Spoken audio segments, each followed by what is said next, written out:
अस्सलाम वालेकुम रज़ाक भाई। वालेकुम अस्सलाम। रमजान मुबारक हो आपको। आपको भी रमजान मुबारक। रज़ाक भाई, अल्लाह के घर से आपका बुलावा है।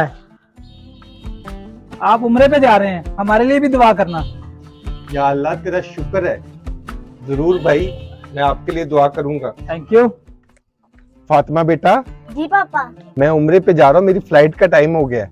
पापा अल्लाह के घर जा रहे, मेरे लिए भी दुआएं करना। हाँ हाँ बेटा, मैं वहाँ पे दुआएं ही तो करने जा रहा हूँ। ठीक है पापा। मेरी एक बात गौर से सुनना, अपनी वालदा को तंग नहीं करना। ठीक है पापा। अस्सलाम वालेकुम भाई। वालेकुम अस्सलाम। भाई आपको उम्रा बहुत बहुत मुबारक हो। हाँ हाँ ठीक है। और ये मेरी तरफ से आप माशाल्लाह अल्लाह के घर जा रहे हैं, ये लेते जाइए। ठीक है ठीक है।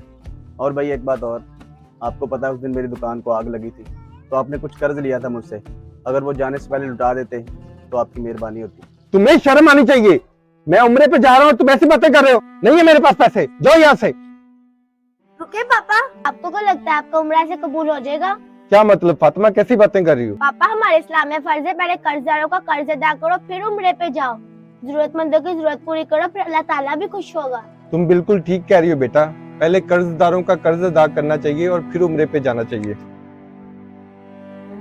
ये लो भाई, ये आपके पैसे, और मुझे माफ कर देना। इस बच्ची के लिए 1 लाइक तो बनता है।